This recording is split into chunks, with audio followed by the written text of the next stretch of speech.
Uma das coisas com o qual o servo de Deus precisa ter cuidado nos relacionamentos com outras pessoas é o falar muito de si mesmo. O excesso de referência a si próprio desperta nada mais do que orgulho e arrogância. Existem alguns servos de Deus que estão sempre inserindo suas várias realizações numa conversa, dão a entender quanto são bem-sucedidos em seu ministério e o grande trabalho que estão fazendo. Claro, todos nós temos o desejo de ser reconhecidos pelas boas obras que realizamos. Esse desejo inato sempre nos põe em risco de nos tornarmos orgulhosos. Entretanto, quando um servo de Deus se gaba de todas as suas realizações, as pessoas passam a não ter muito respeito por suas palavras. Por incrível que pareça, as pessoas veem com desprezo esse servo de Deus. Além do mais, é prerrogativa de Deus exaltar-nos ou humilharmos. 1 Samuel 2,7. Portanto, os servos de Deus não devem escorregar para a ostentação, nem mesmo tentar colocar-se acima de outra pessoa quanto a isso. Ao lermos a Bíblia, vemos os que se tornam orgulhosos e trouxeram o juízo de Deus sobre si. O primeiro deles foi Lúcifer. O arcanjo Lúcifer tentou elevar-se ao nível em que somente Deus podia estar para se colocar no trono de Deus. Ele tentou ser igual a Deus, entretanto, isso o levou a julgamento e foi expulso do céu e se tornou conhecido por nós como Satanás. Mesmo depois de caído, Satanás continua a rebelar-se e a opor-se a Deus. Ele, por sua vez, instigou Adão e Eva ao desejo de conseguir grandeza, tornando-se orgulhosos de si mesmos. Seus olhos se abriram e você como Deus. Gênesis 3:5. Eles caíram na armadilha de Satanás e comeram do fruto da árvore do conhecimento do bem e do mal, que Deus havia proibido. Em consequência da rebeldia deles contra Deus, foram expulsos do jardim do Éden. Os descendentes de Noé também não foram exceção. Eles disseram: vamos construir uma cidade com uma torre que alcance os céus. Assim nosso nome será famoso. Gênesis 11:4. Eles quiseram ser iguais a Deus. Entretanto, a Torre de Babel nunca chegou aos céus. Eles foram espalhados por toda a terra. Todos nós também sabemos a respeito de Ramã, que foi muito orgulhoso. Ele tentou engrandecer-se entre os homens. A consequência foi colocar Mardoqueu, que havia desobedecido a ele, montado num cavalo e segurando as rédeas do cavalo, conduzido pela cidade, proclamando: isto é o que se faz ao homem que o rei tem o prazer de honrar.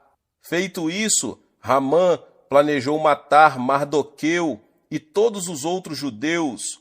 Contudo, na mesma forca na qual planejara matar Mardoqueu, o próprio Ramã encontrou a morte. Ester 7, 9 e 10.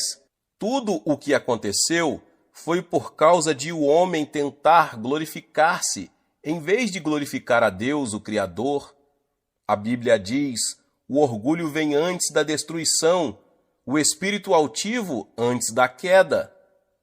Hoje todos os servos de Deus precisam perguntar-se: estamos realmente trabalhando para a glória de Deus e seu nome? Ou estamos absorvidos em nosso orgulho? Durante certa cruzada, eu estava hospedado num hotel com pastores dos Estados Unidos em da Tailândia. Observei que os pastores americanos estavam, de algum modo, ignorando o pastor tailandês.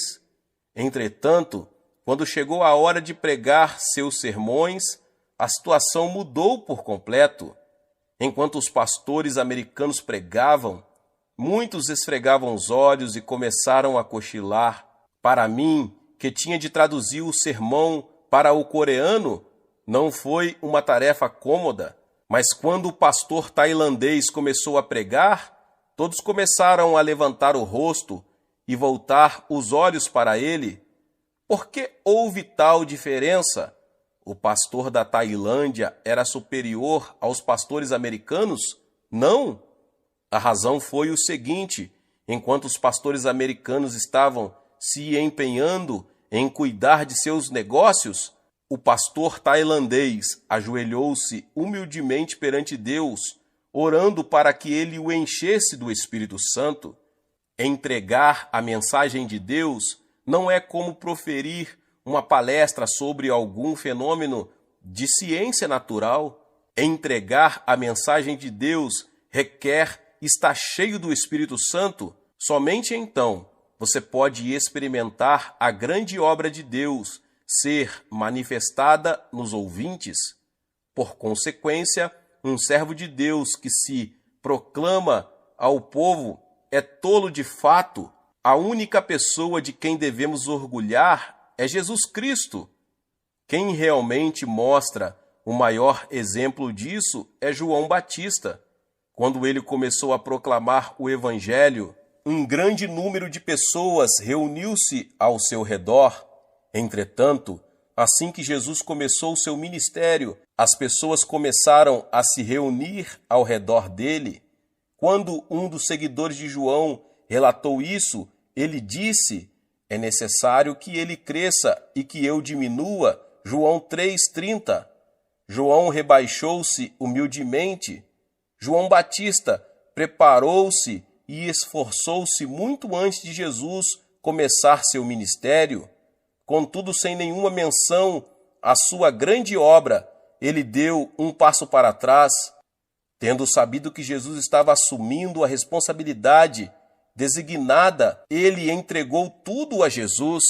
Da mesma forma, não importa quanto sucesso tenhamos conseguido, não devemos deixar que chegue ao nosso coração, mas o tributemos como glória ao nosso Senhor Jesus Cristo, de que nós, servo de Deus, devemos nos orgulhar, tal como confessou o apóstolo Paulo: quanto a mim, que eu jamais me glorie, a não ser na cruz de nosso Senhor Jesus Cristo, por meio do qual o mundo foi crucificado para mim, e eu para o mundo. Gálatas 6,14. Devemos proceder da mesma forma. Devemos sempre nos ajoelhar diante de Cristo e humildemente proclamar: eu sou teu humilde servo. Quando os servos de Deus são investidos em seu ministério, podem se ver em muitas situações que exijam paciência e perseverança. Isso é natural, porque em toda a igreja existem os que obedecem bem e os que não obedecem. Não importa o distrito ou área pelo qual você seja responsável, sempre haverá os criadores de confusão. Até mesmo entre os discípulos que Jesus escolheu, haviam os que causavam problemas. Isso é óbvio entre os que frequentam a igreja. Muitos deles começaram a criticar a mínima provocação. Acima de tudo, eles vêm até a mim e queixam-se de algum servo de Deus, o líder do distrito, de tais e tais problemas. Como ele se atreve a chamar-se de servo de Deus? Não posso trabalhar como o líder de distrito. Mande-nos outro. Quando ouço com mais atenção o que eles têm a me dizer, descubro muito do que dizem não tem fundamento. O que é pior, é caluniador. Como então podemos lidar com essas pessoas em nossa igreja? Há, contudo, 3 passos que precisamos dar para aprender a tratar dessas pessoas. Em primeiro lugar, precisamos ter uma paciência sem limite e tratar todos igualmente. É preciso muita paciência para tratar todas as pessoas igualmente. Não gosto dele porque ele não gosta de mim. Não visito sua casa nem oro por ele. Obviamente, Estas não são as palavras ou pensamentos de um homem paciente. Você pode ter um membro da sua igreja que, por alguma razão, o menospreza. Você precisa ser paciente e deve tratá-lo como trataria aquele que o ama. Isso não é difícil de fazer, entretanto, somente quando você o fizer, será capaz de ajudá-lo a desfazer-se de seu ódio. O servo de Deus não deve discriminar pessoas com base na riqueza, educação ou quaisquer outras condições exteriores. Além disso, não se deve discriminar até mesmo os que causam problemas na igreja.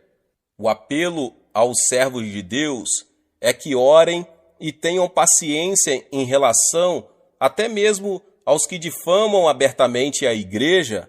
Na realidade, esse é o segredo do sucesso para os servos de Deus. Fomos chamados e enviados por Deus não para matar e julgar o rebanho, mas para salvar e dar a vida por ele. Às vezes, algumas pessoas acreditam que todos que vão à igreja são ótimos e santos. Isso é verdadeiramente um grande engano. Pelo contrário, a igreja é o lugar em que congregam as pessoas com problemas, porque é ali que vão os pecadores caídos. São as pessoas pobres, doentes e que sentiram o grande peso insuportável da vida, abandonadas pelo mundo, que vêm à igreja. É para onde vêm e congregam as pessoas mais humildes. Não foi assim durante o tempo de Jesus? Adúlteros, criminosos e cobradores de impostos foram os que se reuniam em torno de Jesus. Quando a igreja se enche desse tipo de pessoas, necessitadas de cura e proteção, os servos de Deus precisam ter paciência. Em segundo lugar, com paciência, os servos de Deus precisam tratar seu rebanho com delicadeza. Se um servo de Deus irrita-se facilmente e, espontaneamente, manifesta sua emoção ao seu rebanho, não está qualificado para ser servo de Deus. Se um pastor usa palavras duras, ameaça seus membros com aspereza, irritando-se facilmente, ele encerrou seu ministério. As palavras viajarão e não irá demorar para que o seu rebanho não mais confie nele. Até mesmo Deus não tem prazer nesse servo. Costumava irritar-me com facilidade, mas tão logo a raiva passava, lembrava-me de mim mesmo e descobria a maneira vil e desumana de minha atitude durante a raiva. Após longa luta para descobrir uma forma de controlar meu temperamento irritadiço, descobri uma solução. Na realidade é muito simples. Sempre que sinto minha raiva aumentar, sento-me e aguardo 30 minutos. Esperar durante 30 minutos enquanto sua raiva ferve não é muito fácil, mas depois de olhar para o relógio durante 30 minutos, vejo-me livre da raiva. Então, penso por que me irritei e descubro que fui insignificante e não valeu a pena ficar com raiva. Então, me parabenizo. Se eu ficasse com raiva de cada membro da igreja que provocasse confusão, todos eles teriam saído da minha igreja. O servo de Deus precisa lembrar-se sempre de ser paciente. Não importa quem ele encontre, deve tratar com o amor cordial de Jesus Cristo. Em terceiro lugar, os servos de Deus devem ser pacientes ao tratar de seu rebanho com humildade. Não recebemos o nosso chamado para sermos recompensados e elogiados por nosso rebanho. Se glorificamos a Deus e Ele encontra prazer em nosso ministério, essa será a nossa recompensa. Quando alguém nos critica, precisamos nos examinar para determinar se as críticas contêm alguma verdade. Se são verdadeiras, precisamos mudar o nosso procedimento. E se não forem, precisamos mantê-lo. Se alguém o elogia, certifique-se de que isso não suba à sua cabeça. Agradeça ao Senhor por sua obediência a ele ter sido a causa. Durante as orações dos presbíteros em serviço da Igreja do Evangelho Pleno de Ioido, eu sou às vezes levado a arrepender-me. Alguns me dizem, nosso grande pastor Yang Cho. Sempre que ouço esse tipo de elogio, digo para mim mesmo, Pai, não sou um grande servo. Ajuda-me. Não existe um homem tão bom neste mundo, a não ser o próprio Jesus Cristo. Fico constrangido quando alguém me chama de grande. Não sou nada além de um instrumento que Deus tem usado. Nunca devemos esquecer de nos humilhar diante do nosso Deus. Além disso, devemos também mostrar nossas atitudes humildes para a congregação que dirigimos. Um coração paciente e perseverante é para os servos de Deus um dever que se sobrepõe a tudo. Quando o servo carece dessa qualidade, enfrentará uma difícil batalha em seu ministério. Claro, só pelo fato de você ser servo de Deus não significa ter nascido com um caráter humilde. Você precisa examinar-se sempre. Estou tratando todos os membros da minha igreja igualmente? Tenho paciência enquanto os trato com humildade? Ao fazer isso, Deus continua usando como seu instrumento. Tenho visto, às vezes, grandes servos de Deus caírem da graça de uma hora para outra. Sempre que vejo isso, fico muito triste. Por que caem tão rapidamente? A razão está num problema fundamental na vida deles e em atitude em relação à vida. Embora professem servir a Deus, consciente ou inconscientemente, estavam vivendo centrados em si mesmos. Todos vivem e planejam suas atividades de acordo com seus propósitos individuais da vida, enquanto alguns têm propósito de vida completamente centrados em si mesmos, outros focalizam seus propósitos em outras pessoas. Por que você pensa que o reino dos céus existe para sempre? Porque a existência de um Deus trino não é para si mesmo, mas para os outros. Deus Pai deu tudo a seu Filho Jesus Cristo, ao mesmo tempo que o Filho deu tudo ao Pai. Em seguida, o Pai e o Filho deram tudo à sua criação por meio do Espírito Santo. Deus provê tudo àqueles que foram salvos, e os salvos devem, em troca, dar tudo a Ele. Entretanto, o mundo de Satanás é bem oposto. Satanás tem o propósito de existir para ele e somente para ele. Ele trabalha e esforça-se somente para a sua própria felicidade e satisfação, deixando em seu rastro desunião e desintegração. Entre os muitos servos de Deus, há os que anseiam liderar um ministério bem-sucedido, estudam a Bíblia e vão orar nas montanhas de oração. Até mesmo entre eles, vejo aqueles que caem e são destruídos. A causa está em seu método extremo de aumentar sua habilidade para liderar um ministério de sucesso. Em outras palavras, pedem a Deus que os capacite para liderarem um ministério de sucesso com o objetivo de satisfação pessoal. Deus não fica nada satisfeito com pastores cuja motivação para o ministério seja egocêntrica.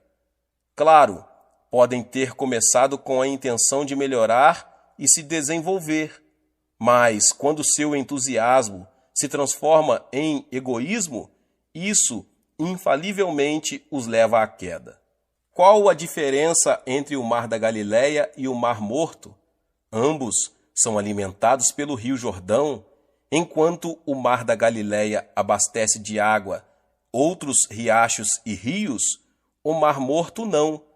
Por conseguinte, enquanto o peixe prospera na água doce da Galileia, o Mar Morto contém água parada com alta concentração de sal, que significa morte para todo peixe. Na qualidade de servos de Deus, em vez de vivermos egocentricamente, devemos ser santos e santificados, direcionando nossa vida para os outros. Como posso salvar mais almas? Como posso ajudar os outros a se encherem do Espírito Santo? Como posso ajudar os outros a receberem a cura divina? Como posso ajudar os outros a tornarem-se cristãos mais fortes, com grande fé? Os servos de Deus que fazem essas perguntas continuarão a se tornar mais capazes em seu ministério e não se cansarão, mesmo despendendo grande quantidade de energia física. Portanto, o sucesso e o fracasso do ministério dependem simplesmente do propósito de vida do pastor. Quem olha para alguém e se maravilha de sua própria santidade e grandeza, logo ficará à beira da estrada. Mas, quando um pastor trabalha com a motivação de se oferecer como instrumento de Deus para ajudar as ovelhas perdidas que estão doentes, em pecado e desesperadas para trazê-las à trilha da verdade, Deus não cessará de usar tal pastor como seu servo. Tenha você grande força física e espiritual ou não, se for dedicado a Deus e fizer o melhor, se tornará seu instrumento precioso. Podemos ver na Bíblia que Jesus sempre trabalhou em prol de outros. Você nunca deve voltar seus olhos para si mesmo.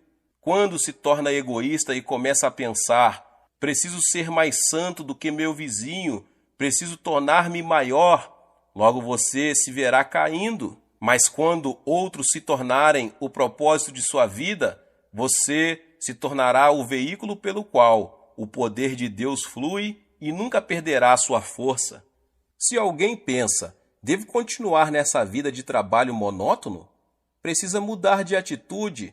Temos um propósito na vida: tornarmos instrumentos de Deus para guiar os não cristãos, os enfermos e os desesperados à trilha que leva às bênçãos de Deus.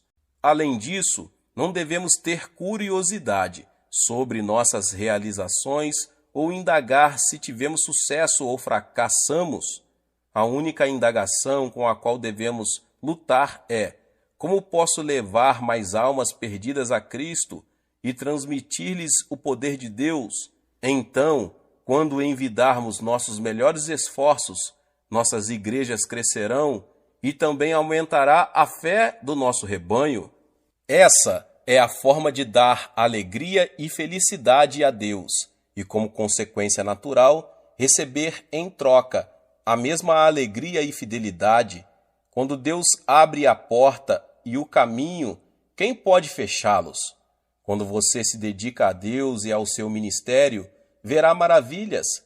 Esta é a forma de ter um ministério bem-sucedido e um modo de ajudar a produzir bem-estar para você mesmo e para seu rebanho. Você nunca deve enxergar sua dedicação à obra de Deus como uma obrigação que tem sem muita escolha. Tal atitude o fará fracassar. Precisamos evitar tais armadilhas a todo custo e nos dedicar a servir a Deus e a trabalhar em favor dos outros. Quanto mais esquecemos de nós mesmos e desprendemos-nos em favor dos outros, mais Deus se lembrará e zelará por nós. Quando estamos cheios dos pensamentos de nós mesmos, Deus afasta-se de nós e não zela por nós. Jesus diz a todos os servos de Deus: quem acha a sua vida a perderá, e quem perde a sua vida por minha causa a encontrará. Mateus 10:39. Quando nos desprendemos em favor do seu reino e da sua justiça, recebemos em troca a vida eterna e o elogio. Nunca esqueça este princípio simples. Meus irmãos e irmãs, Deus abençoe a vida de cada um que ouviu essa palavra do pastor David Poyong Cho. Se você não é inscrito aqui no canal, se inscreva no canal e ative o sininho das notificações. Todos os dias são postados vídeos abençoados aqui no canal para te abençoar. Deixe também o seu like e não se esqueça de compartilhar esta palavra com mais pessoas. Nos vemos nos próximos vídeos. Amém.